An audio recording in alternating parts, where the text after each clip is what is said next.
Okay, once again, good afternoon to all of you. Today we'll be looking at the issue of diversity in organizations. And the outline that we'll be using for the lecture is as you have seen on your screen. So primarily we're looking at the definition of workplace diversity. Then I'll also introduce you to two major forms of workplace diversity. And we will continue with the issue of discrimination at the workplace and how it can undermine organizational effectiveness. Thereafter, we will be considering some key biographical characteristics that are relevant to organizational behavior as far as diversity is concerned. And lastly, we'll also be considering how organizations can manage diversity. So primarily, we'll be looking at diversity, why it is important, the challenges that managers face in an attempt to create a diverse workforce, and how they can overcome these challenges.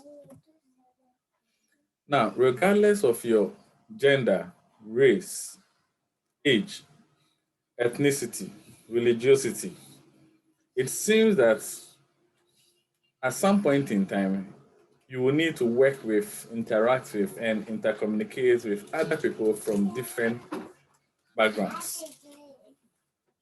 So by understanding cultural differences from your own is also becoming increasingly important due to the globalization of businesses. So what we are saying over here is that the business environment is increasingly becoming a global village. And as most of you even aspire to be working in multinational enterprises, at some point in time, you'll be interacting and engaging international assignees or counterparts that will be coming from different cultural contexts. Even in the same organization where you are likely to work, you'll be interacting and intercommunicating with people of different demographic background. And so it becomes important that you understand why there is the need for us to um, accept our differences as far as diversity is concerned and how we can capitalize on it to get the best out for the organization. So by the end of this lecture, you are going to learn how individual characteristics like age, gender, race, ethnicity, religiosity, and so on and so forth can influence employee performance. That is when they are properly harnessed or calibrated. We are also going to see how managers can develop an awareness about these characteristics. That is the demographic characteristics I mentioned earlier on, and how they can get the best out of this diverse workforce. Now, definitional issues. So what is diversity? What is workplace diversity?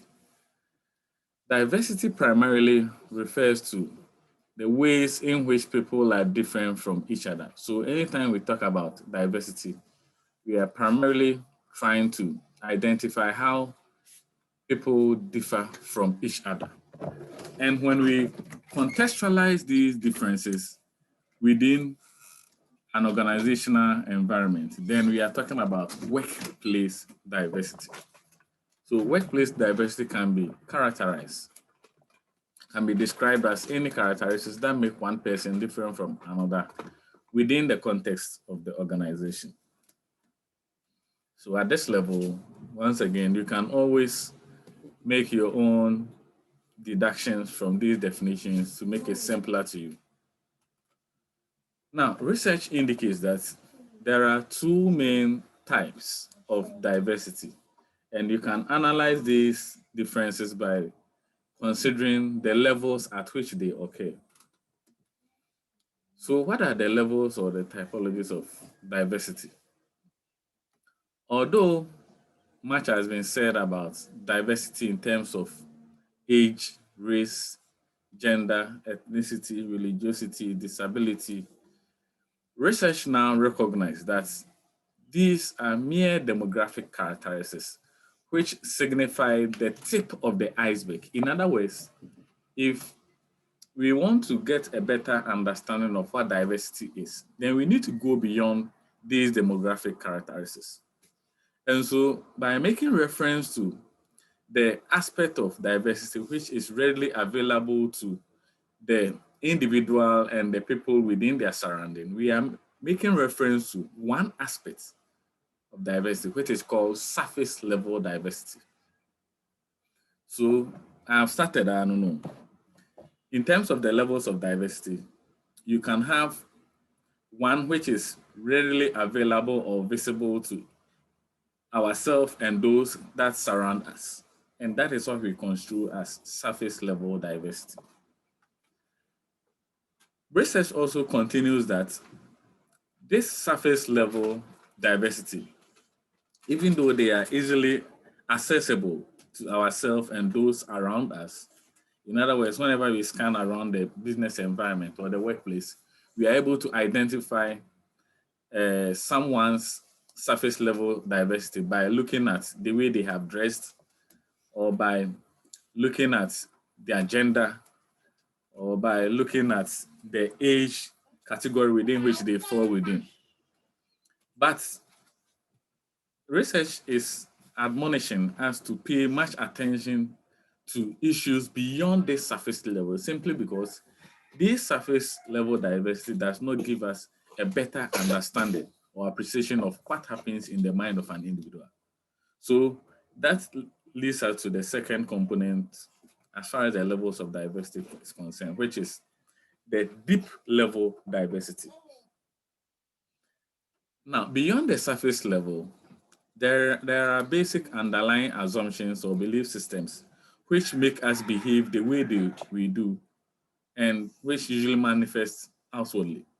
So the deep level diversity can be construed as the thoughts, feelings, opinions, and work preferences, which can lead employees to perceive one another through stereotypes and assumptions. In other words, the underlying assumptions which make us behave the way we do, or which make us um, become as far as a particular religiosity or age group or race or gender is concerned, is what we refer to as the deep level diversity. And let me also add at this point that it is usually difficult for someone within your working environment to appreciate whatever is going on in your mind as far as this deep level diversity is concerned. And so, in order to discern the deep level diversity, individuals usually rely on the surface level diversity. Now, so far we have explained what diversity basically means, which has to do with the ways in which people within a given business environment differ from each other. And we are also saying that the diversity can fall in two main typologies: the surface level diversity and deep level diversity. Unlike the surface level diversity, which focuses on the overt components that differentiate one individual from the other, the deep level diversity is usually not readily discernible to the individual, those that surround us. It is only when they start engaging you in some sort of conversation and they hear your feeling, opinion, or thoughts or preferences on an issue on a table, that is where they are able to understand your deep level diversity. Now, why is it even important for organizations or managers to be concerned about creating a diverse workforce? In other words, why should we blend different age groups in an organization, different gender, ethnicity, religiosity? So why don't we say that we are going to have a workforce that is primarily composed of only one ethnic group or only one gender, and so on and so forth? So we are going to look at some of the argument that has been leveled as far as these benefits are concerned. The first one is that there is higher creativity in decision making. Now, research indicates that when managers successfully create a diverse workforce where each individual will pull in the other along the same direction. The strengths of each individual within this diverse workforce will always overcome the weaknesses within the group. And so, an important potential benefit of having a diverse workforce is that you will have the ability to make higher quality decisions. Now, in a diverse workforce, people usually have different opinions and perspectives.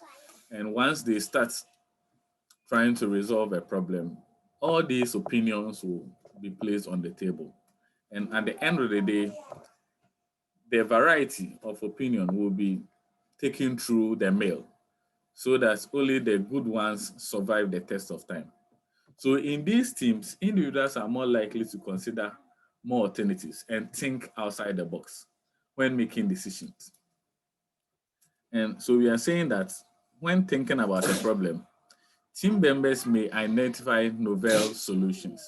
So these solutions are usually going to come out of the multiple options that are brought onto the table. And research has shown that diverse teams tend to make higher quality decisions. Therefore, having a diverse workforce may have a direct impact on a company's pursuit by increasing creativity in decision making. So, with this point, we are basically trying to say that two heads are better than one. And when you have multiple people trying to make a decision, the diverse opinions that will be procured from these individuals will help shape each other so that at the end of the day, the best ones are selected out from the lot. Then, better understanding and service of customers.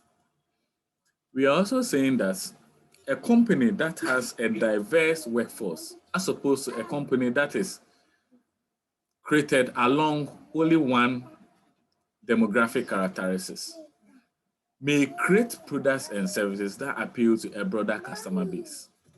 And this is so because a company with a diverse workforce may understand the needs of a particular group of customers better, and customers may feel more at ease when they are dealing with a company that understands their needs. So you can liken this to McDonald's, and you all agree with me that they have a lot of subsidiaries across the globe. So whenever they set up a subsidiary, they tend to employ some locals from that particular sub-region in order to meet the needs or the tastes and preferences of such particular target audience. So McDonald's in India has its own target audience. McDonald's in USA has its own target audience, and the same can be said about Saudi Arabia. You realize that in India, you cannot be serving any of their products with cattle or beef as part of it. And who can tell me why? Why will McDonald's avoid serving any of their products in India with cattle as part of it? Yes. Hello, sir. I think in their culture, they worship the cattle. Very good. So I don't Thank you think they very will much. use. Precisely so. In India, cattle is a revered animate object in the sense that they consider it to be one of their gods. And for that matter, they treasure it so much. So if you are not privy to this cultural issue and you go and trample upon it, then it is likely to even give you bad publicity. They are not going to take it lightly at all. Okay. In the same vein, as for the US people, the anything goes. Okay. But when you go to Saudi Arabia too, they cannot serve any of their products with pork in it. And who can tell me why? Why in Saudi Arabia, they are prevented from serving any of their products with pork in it? Yes, Alice. Oh, Okay, Martha. so please, I think they think that pork is unclean. Okay. Okay, all right. Beside pork being unclean, It's what? they have that belief that they are unclean. Okay, okay. Thank you very much. So, because of this perception or notion, it will be a bad venture if you try to pursue any business over there that has pork as one of the key ingredients. All right. So we are saying over here that when you have a diverse workforce where each of these individuals coming together to form your work employees have an understanding of some of these cultural nuances, then they will be in a better position to advise you on how you can satisfy your targeted customers or audience, as opposed to having a workforce which is formed along one um, ethnic or demographic line. In that regard, they will be alienated from what is happening outside their cultural context. So in the long run, the company becomes, they can be construed as an organization of choice, since the diverse workforce has a better way of meeting their needs, the needs of the customers. Now,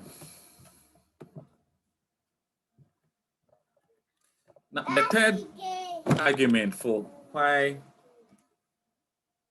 having a diverse workforce is pretty much important is that at the end of the day, you are going to attain a satisfied workforce.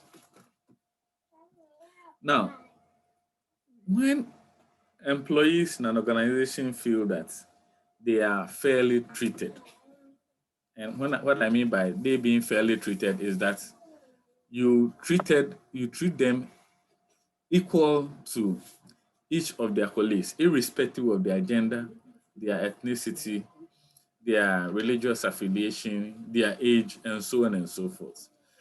So basically, there are policies regulating how you treat people, as opposed to faring one over the other on the basis of their demographic characteristics. Once you set up an organization or a system of that regard, then you end up attaining a satisfied workforce. And this is so because the employees will perceive that they are not being discriminated against. You are not treating them better over the others simply because they are females or they attend the same church with you. So that is the argument behind this third point.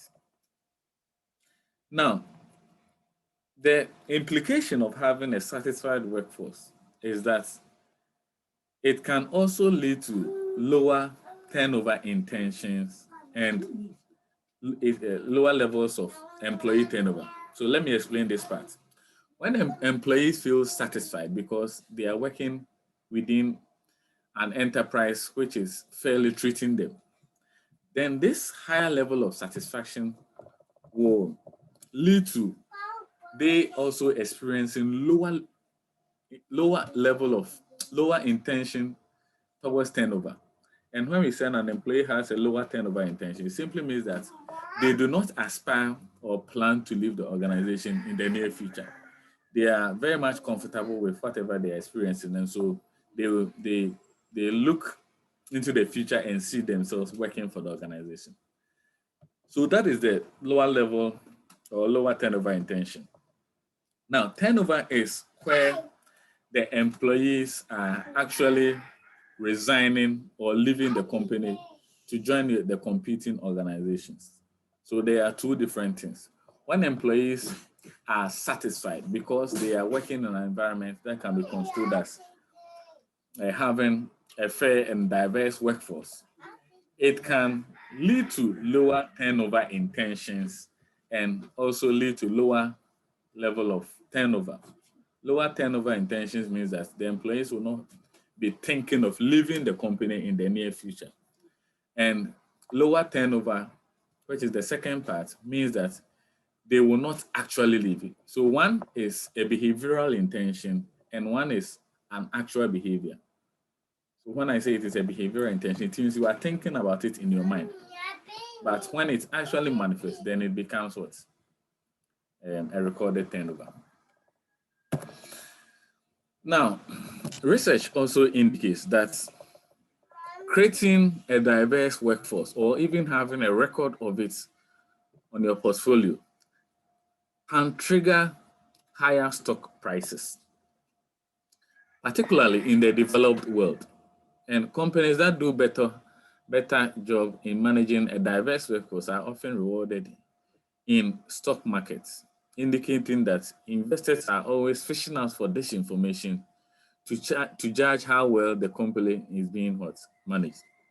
And so in the developed world, like US and then UK, research has indicated that companies that are able to document at the end of the year that they have actually sustained or achieved an impeccable diversity workforce agenda actually incentivize investors to pump more money into their portfolio. And so we are saying that if you do not want to be settling lawsuits that arises as a result of discrimination surrounding workforce diversity, then you are admonished to be practicing workforce diversity. And the other side of the argument is that companies that announces settlement for discrimination lawsuits, that is companies that are actually found by the law courts to have discriminated against a certain type or categories of workforce, be it the aged, people with disability, and so on and so forth, may also show a decline in stock prices afterwards. So if you don't want to go through all these battles in terms of having to settle the compensation that comes with the aftermath of these lawsuits, but you always want your stock prices to be up there, then it is advised that you make sure you manage the diversity of your workforce very well. Then another argument that has also been advanced for why the maintenance of a diverse workforce is important is that it leads to lower litigation expenses. So this is pretty much linked to the preceding points that had to do with higher stock prices. So when investors get a signal that a particular organization is a company of choice, and so it incentivizes them to pump in more money, which also fuels the stock prices to go up. It presupposes that the company is doing something right when it comes to the management of their diversity. And so the company in the long run is going to save a lot of money when it comes to litigation issues. No one will be suing them for infringing upon the right of employees as a result of their demographic characteristics. And what usually happens is that any company that an employee identified to have violated their rights on the basis of their demographic background, such employees can report it to the Equal Employment Opportunity Commission. And these Equal Employment Opportunity Commissions ensure that all the laws surrounding equal employment opportunity are properly adhered to by organizations as well as their managers. And so the moment the Equal Employment Opportunity finds the company to be at fault or at variance with the maintenance or adherence to some of these laws, then they are likely to assist the employee to find them. And the settlements that usually comes with these fines are usually exorbitant. Okay, so I have cited an example of what Coca-Cola witnessed in 1999, an amount of 192.5 million US dollars. You can imagine what this can do for Ghana. So if a company, be it multinational or a domestic company, is in a particular calendar year of operation going to battle with some of these costs, then you can imagine how much it will eat into their profit motives. So if you want to do away with all these things, it is imperative that you maintain and manage your workforce diversity properly so that at the end of the day, you avoid some of these expenses. Then, like the preceding point that I mentioned, where it can lead to higher level of employee satisfaction, research is also linking it to higher company performance in the sense that when employees are very much satisfied, they tend to give out their all or their best as far as their contribution to organizational success is concerned. And so, in an attempt to also achieve or attain higher company performance, we are admonished to maintain a diverse workforce. Now, the challenges of managing or maintaining a diverse workforce, what are some of them? So, in the preceding slides, I have been ranting about the various benefits that business organizations stand to attain when they manage or maintain a diverse workforce. Now, of all these benefits, why will some managers particularly still go ahead to operate a system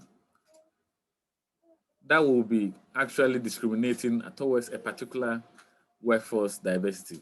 Or why will some managers still encounter some challenges in an attempt to operate a diverse workforce? And the first argument that has been leveled to explain why managers face these challenges is what I refer to as the similarity attraction phenomenon. So that is what I have made it in bold letters here, similarity attraction phenomenon. Now, the idea behind similarity attraction phenomenon is that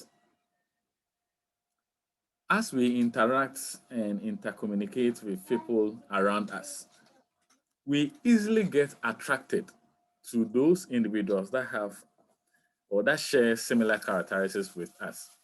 And we easily get repulsive towards those individuals that tend to be different in terms of their characteristics from us.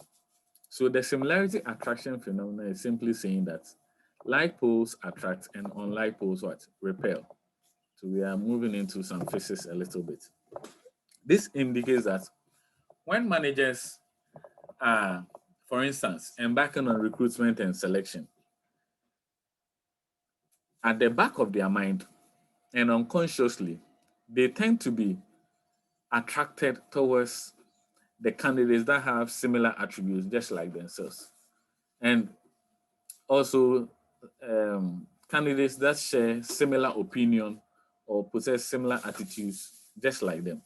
And they also tend to be very much repulsive towards the candidates that are likely to share different opinions or varied belief system from them. Research shows that individuals communicate less frequently with those who are perceived as different from themselves. And they are also more likely to experience emotional conflict with people that differ with respect to race, gender, and age. Now, individuals who are different from their team members are more likely to report perceptions of unfairness and feel that their contributions are ignored. So here we are thinking about a team situation or in an organizational situation where um, a number of people are trying to arrive at a decision. And what happens is that those that share similarity in ideas tend to gel together or gel along one line. And those that tend to have counter opinions are usually ignored. And that is where the similarity attraction phenomenon is coming from. It is basically trying to say that you don't want to have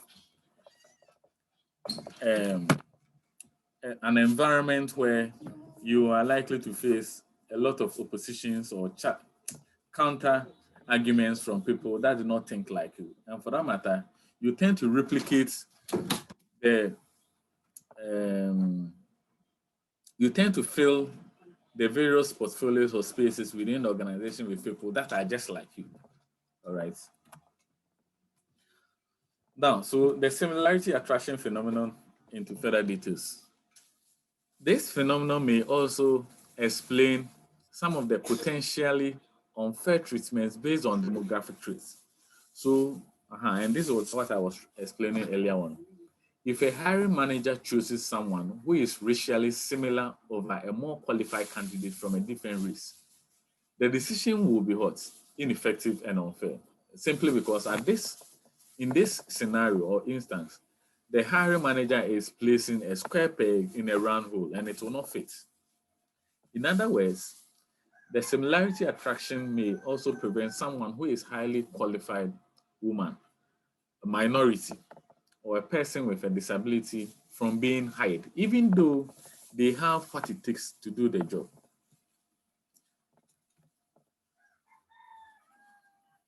Okay, so even when candidates from a minority or underrepresented groups are hired, they may receive different treatment within the organization.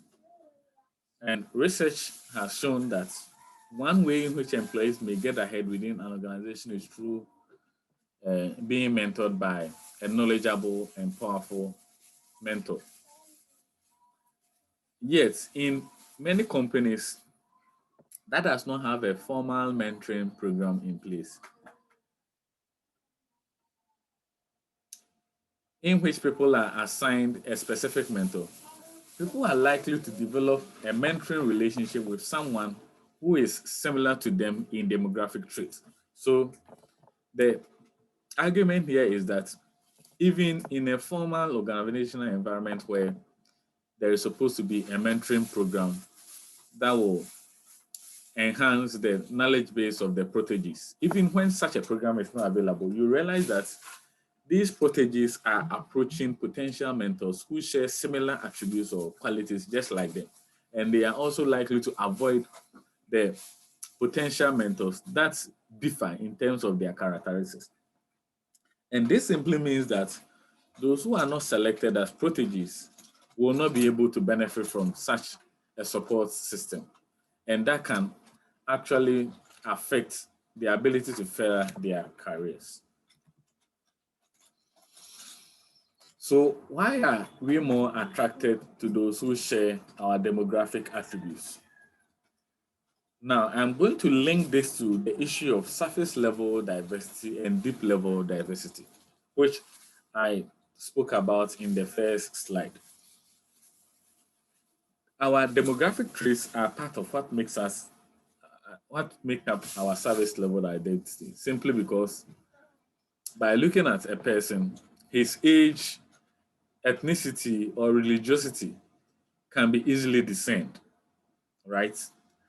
Now, surface level diversity includes traits that are highly visible to us and those around us, such as race, age, and gender. Now, researchers also believe that people pay attention to surface level diversity because they are assumed to be related to what? Deep level diversity. In other words, it is the deep level diversity which fuels the tip of the iceberg, which is what? The surface level diversity. And key attributes of this deep level diversity include the values, belief systems, and the attitudes that an individual holds. So by assessing your attitude, which gives me an impression of your deep level diversity, I will now be able to understand why your surface level diversity is the way it is. Now, ordinarily, we will want to interact with those that share our values and attitudes. But when we meet people for the first time, we have no way of knowing whether we share similar attributes. And so we easily make access to the surface level diversity, simply because that is the one which is easily accessible to us. And research also has shown that these first impressions can be misleading. That is, surface level traits affect our interaction with other people early in our acquaintance with them. But as we get to know people, the influence of the surface level is replaced with the deep level traits, such as the similarity in values and attitude. And so if you are not able to make good impressions out of the surface level one, then you are likely to misjudge an individual. All right, so enough of the similarity attraction phenomenon. It simply tries to argue that we have been programmed to be very much attracted to individuals that share qualities or characteristics that appeal to our own senses. And we are also easily repulsive towards individuals that have different attitudes and opinions from us. And so that is why we are always likely to end up as a hiring manager who will prioritize on people that share his or her attributes or fall within um, who fall within the demographic characteristics that they are comfortable with. Now, the second argument that has also been advanced to explain why managers confront a lot of challenges in an attempt to create a diverse workforce has to do with stereotypes. Stereotypes. Now, so what are stereotypes?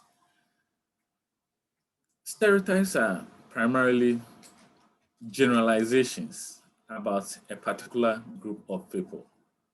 So, what sort of assumptions or perceptions do you hold about accounts? What sort of generalizations do we make about others? What sort of generalization do we make about Africans when it comes to time consciousness? All those connotations can be construed as what? Stereotypes. The assumption that women are more relationship oriented, whereas men are more assertive, could also be an example of a stereotype. The problem with stereotypes is that people often use them to make decisions about a particular individual without actually verifying whether the assumption hold for the person in question. And so when we say, as for accounts, they have a problem with their RNL, it is particularly because you encountered just 2 or 3 accounts, and that is why you are making these hasty generalizations about them. Or when we say, as for fanties, they are very much jovial. You are likely to encounter a fanty who is not falling within this particular bracket. And so the reliance or our over reliance on stereotypes might lead us making faulty conclusions. Isaac Sam, your microphone is on. Kindly mute it.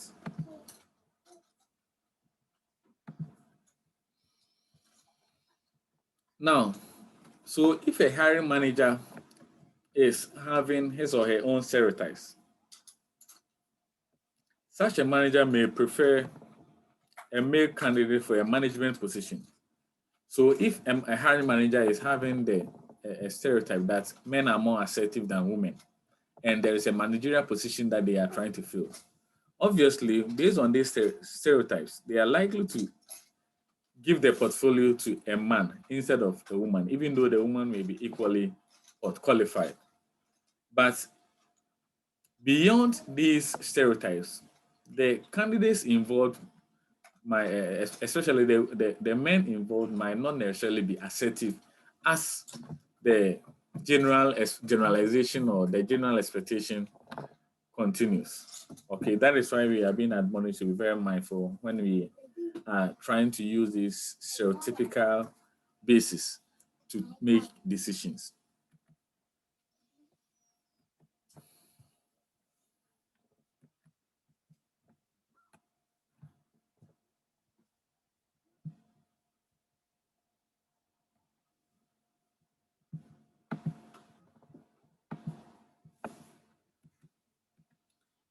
Can you see my screen? Yes, sir. Good, good. It wasn't moving at my end, so I wanted to clarify. All right, thank you. Now, another challenge that is truncating managers' attempts to achieve workplace diversity has to do with workplace discrimination. And we are saying that although diversity presents many opportunities for organizations in terms of helping them to meet their customer needs, improving employee level of satisfaction, and organizational performance, diversity management also includes working to eliminate unfair discrimination. And when we talk about unfair discrimination, we are saying that anytime an individual or a manager makes a judgment about other workforce or individuals based on the stereotypes they hold about such people, then they have engaged in an unfair discrimination. So let me take it again. Unfair discrimination can be construed as a situation in which when an individual is making judgments about, when a manager is making judgments about his employees or individuals based on stereotypes regarding their demographic group, they tend to narrow it down to a particular section of their demography at the relegation of the others. Now, in the strict sense of it, to discriminate is to note a difference between things, which in itself is not necessarily bad. So what we are trying to say is that even for managers or HR managers, your ability to discriminate during recruitment and selection is a skill that you have to get, because you are supposed to create at the recruitment session a pool of large job applicants. Then from this pool, you are supposed to sieve out or pick the best candidates out of the lot. And as you embark on this exercise, you are discriminating against the unqualified candidates and you are picking the qualified candidates. So that is what actually a good way of discriminating. At the end of the day, all the unsolicited applicants will be taken off. So when we say a manager is discriminating, you have to look at it from two angles. Is the discrimination fair or is it unfair?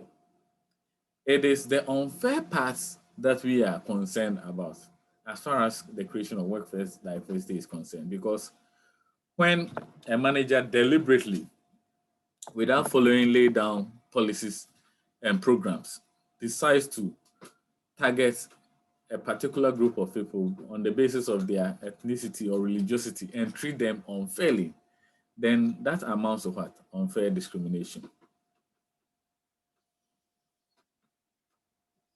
All right. Now, we are also saying that prolonged discrimination and stereotyping can create a situation that we call stereotype threats. Prolonged discrimination and stereotyping can actually lead to a phenomenon that we call stereotype threats. And what is stereotype threats? Stereotype threats primarily describes the degree to which we internally agree with the generally negative stereotype perceptions of our group. So assuming we say, oh, as for accounts there, they are very much talkative. They are very much, they like blowing their horns. So that is about accounts. And you internally accept this perception about them and you start mimicking that particular behavior, even though previously that was not your true intention or tendencies, then stereotype threat has occurred. In the same vein, when we say, as for accounts, they have problem with their R and L, or fancies are pretty much jovial in nature. And you internalize this perception and start mimicking it outwardly, then we say stereotype trait has what? Occurred. All right. Now, so this can happen when we are a minority in a situation. For instance, an older worker applying for a job in a predominantly millennial age workforce may assume that the interviewer thinks he is out of touch with the current trends. And I think you all agree with me. Whenever we see the older generation, perhaps sitting behind a desktop or a laptop computer, you often find them struggling to go ahead to do their job. And that sort of perception has been extended to all the aged folks that we find in our working environment. Even though some of them might be true, the moment an individual who falls within this bracket start also experiencing or internalizing the threats, the perception that we have about them, then we say what stereotyping threat has occurred. So what creates a stereotype threat is not whether the worker is or is not up to date with the trend, but it's whether he or she internally agrees that older workers are out of date. And the moment they accept this perception and they start mimicking it, then the stereotype trait starts manifesting. And that is what Erving Goffman also conceptualized as self-fulfilling prophecy, which you will learn in your next semester.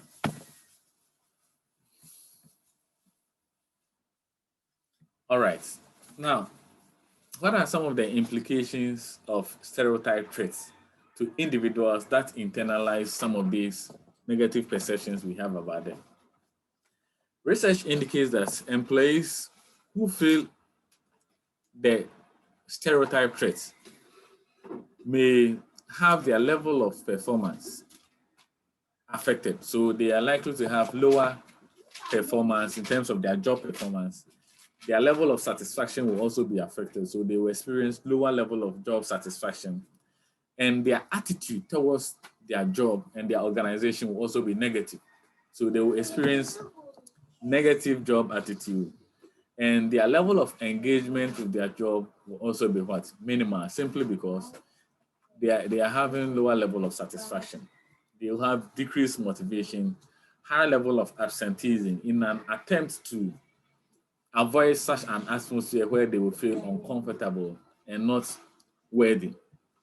And they are also more likely to experience some health issues, be it headache, anxiety, and so on and so forth.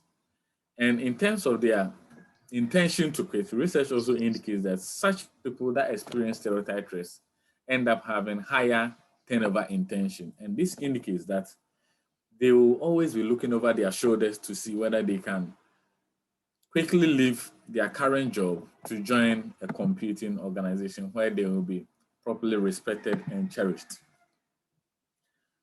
So, looking at the negative consequences that stereotyping and the stereotype traits can have on an individual and organizational well-being, it becomes imperative that managers and every stakeholder of an organization become concerned.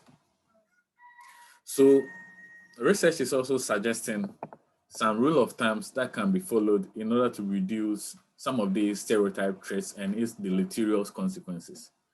And the acronym for it is REPCA. REPCA.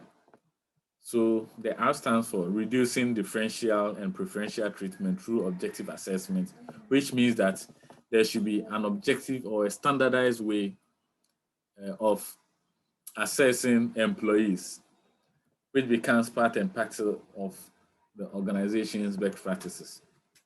Then the I stands for increasing awareness of how stereotypes may be perpetrated. So the managers and the employees themselves have to be sensitized about the negative consequences and how some of these things can be perpetrated by not only the managers, but the employees themselves.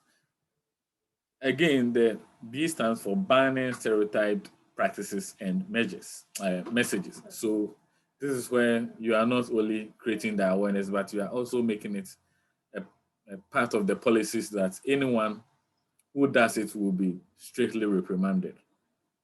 Then the C stands for confronting microaggression against minority groups. And minority groups are basically people of, it could be anything. It could be the smaller group of workforce that you have within the organization. And this could be as a result of their ethnicity, religiosity, age, or even gender, depending on the nature of job that you are performing. So when we say we need to confront microaggression against such people, it simply means that any form of aggression that is targeting such people must be what? Abhorred. Then the A stands for adopting transparent practices that signal the value of all employees. So this indicates that as an organization, you have to adopt best practices such as the ratification of equal employment opportunities, affirmative action, particularly for the minority groups in your community or in your society, so that by clearly spelling some of these policies and practices out to your general workforce, it will be internalized in their mind, and they will also sort of mimic it in their daily engagements.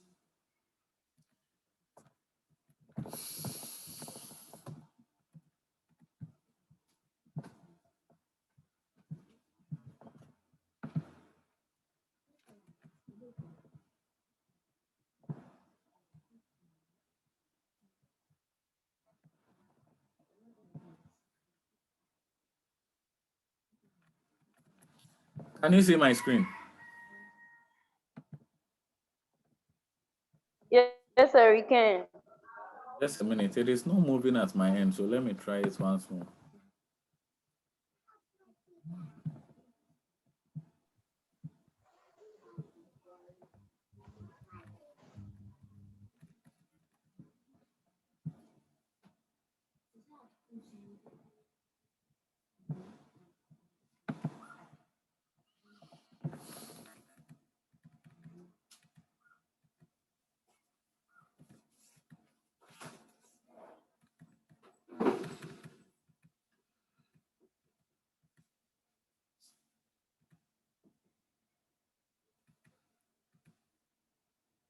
Okay.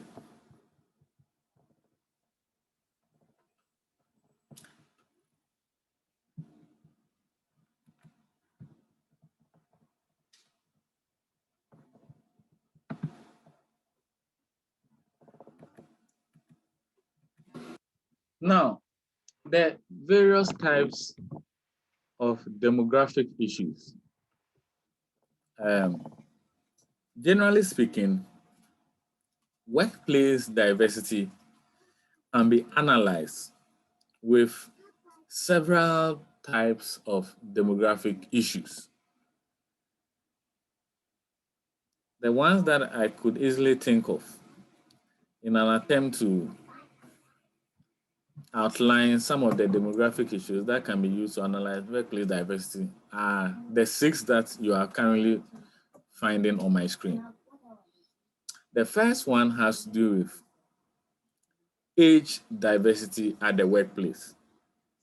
Now, by age diversity, we are referring to the variations in age of the workforce that we find in a given organization, whether we have a lot of aged people or younger graduates from the university in the organization, and the mix of these two continue. Now, at any point in time, it is advisable that an organization has a succession plan where they are pairing the amateurs with the matured and experienced aged workforce they have in the organization, so that as and when the aged folks go on retirement, their shoes can be filled by what? The inexperienced or the amateurs, and that will become a continuum. So that is how age diversity can occur at the workplace. Then you can also have gender. By gender, we are referring to what? The degree to which you have both men and women working in a given environment.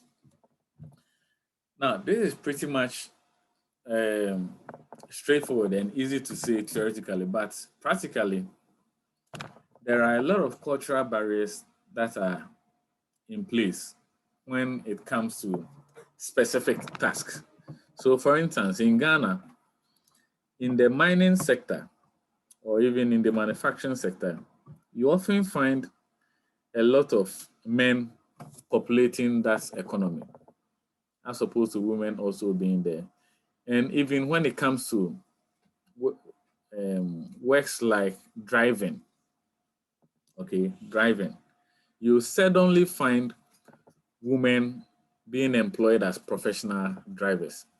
And this is not simply because of they not having the ability to drive like men, but the culture within which we are brought up, we tend to construe women that perform certain kinds of jobs in a particular way. We tend to see them as what's deviants. And so that is the issue I'm talking about, culture playing a role in how certain workforce may be diverse as far as gender is concerned.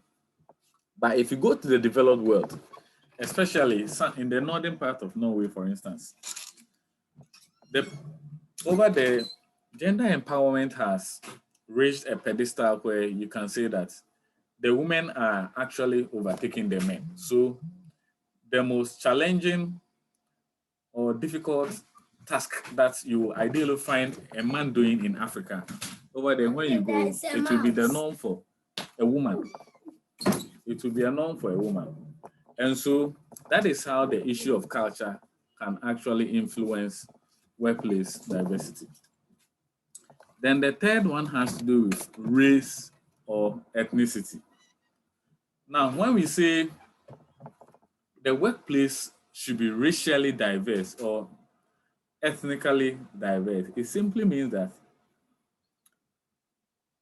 when we take a sample of the people that are working in a given organization, we expect to see variations in the races. It shouldn't be that it is only Africans that are working over there, or it is only a particular ethnic group, such as Akans or others that are working in that particular environment. Now, this is also pretty much difficult to attain, especially the racial components. So the racial component, you can picture a typical multinational firm or a company in USA. Okay, a typical multinational company in USA with the majority of the workforce being Americans. Okay, now when this occurs, even though Latinos, Hispanics, and other races are equally qualified, Africans, for instance, when we formulate the workforce along only one racial line, then we can construe that we are discriminating against the minority ethnic groups or minority races over there. You can also bring it down to the level of domestic companies. So if you look within the context of Ghana, if at a point in time we realize that within a particular organization, it is only one ethnic group that is composed in it, then we can say that there is something wrong when it comes to the demographic issues over there as far as ethnicity is concerned. Then there is also the issue of religion, having a religion diversity at the workplace. The equal employment opportunity clauses or laws indicates that it is unlawful to discriminate against people on the basis of their religiosity. So you can't say that, as for my company, it is for only Muslims. So if you are a Christian, then you are not allowed to work in it. Once your intention is to serve mankind or society, there should be room for everyone to come and contribute to their quota, irrespective of their religious affiliation. So there should be room for Christians, Muslims, traditionalists, even atheists to come and contribute their quota toward the achievement of organizational success. Then physical ability, diversity at the workplace. Now, there are certain professions or tasks that could be performed by both the abled and disabled. And so here we are saying that opportunity should be given to the disabled just as we grant to the able, so that they will not be discriminated upon as far as the creation of diverse workforce is concerned. Then the issue of sexual orientation. So by sexual orientation, research is saying that one there, I'm not saying it too. They are saying that you have to give equal room for for people to become part and parcel of an organization, but you shouldn't discriminate against them on the basis of their sexual orientation. That is whether they are straight, they are gay, lesbian, bisexual, transgender, and recently they have added, is this a Q plus or whatever to it? So that is the analogy for the sexual orientation in the workplace. Now, for our part of the world, that is in the African context or in Ghana for that matter, issues like physical ability, sexual orientation are now gaining roots and is being championed by these non-governmental organizations that are proliferating the right of people as far as their sexual orientation and disability is concerned. But in the developed world, it is actually a topical issue that an organization can be easily sued once they go contrary to it, or once an employee is able to make a case that they have been discriminated against on the basis of their sexual orientation. Okay. Now, so we've gone through diversity, the possible benefits that we can draw from having a diverse workforce. Then also, we've also identified some possible challenges that may crop up in an attempt to create a diverse workforce, which include the explanation from the stereotyping, discrimination, and the similar attraction phenomenon. We are now going to look at some recommendations or suggestions on how to manage demographic diversity or how we can create a diverse workforce.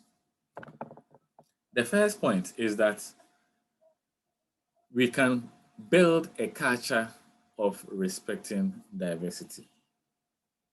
Building a culture of respecting diversity. Now, this means that most successful companies have been identified to be having in place a diversity management program. And this diversity management is not the responsibility of only the HR department, but it is the responsibility of everyone who finds him or herself within the context of the organization. So whether you are part of top level management or you are part of the lowest level within the organizational hierarchy, you are made to understand the importance of respecting each other. And once this is created as a culture, then it will influence the way people interact and intercommunicate within the confines of the organization. So once you're able to build a culture of respecting people of different demographic background, then people will be very much respective towards such categories. Then the second one is that you have to make managers accountable for diversity. Making managers accountable for diversity. So we are now moving out away from it being the responsibility of everyone and narrowing it to managers ensuring that they have a diverse workforce. Now, people are more likely to pay attention to aspects of performance that are measured. And so in successful companies, diversity metrics are carefully tracked. In other words, when a manager is being assessed at the end of a particular performance period, one of the key performance indicators is whether they were successful in creating a diverse workplace. So this information can be solicited from the minority groups, the employees that the manager superintends over, and so on and so forth. Now, a typical example in PepsiCo, during the tenure of the former CEO, Steve Raymond, half of the new hires had to be either women or minorities. So, which means that Raymond was making a deliberate effort to make sure that he bridged the gap between the women and ethnic minority groups within his company. And the reason why Raymond did this was that his bonus was contingent on this effort. Bonuses of managers are typically dependent on whether they had met their diversity related goals. So when managers are evaluated and rewarded based on how effective they are in a diversity management, they are more likely to show commitment to diversity. That will in turn affect the diversity climate in the rest of the organization. So this one too is pretty much straightforward. When you make managers accountable for ensuring diversity climate within their organization, and it becomes part and parcel of the key performance indicators that will be used to measure their performance, then they will also go a long way to ensure that it materializes. Then you can also have diversity training programs. So many companies provide employees and managers with training programs relating to diversity. And by this, we mean that a deliberate attempt is made to teach managers about the legal framework of equal employment opportunity, to encourage fair treatment of people regardless of their demographic characteristics.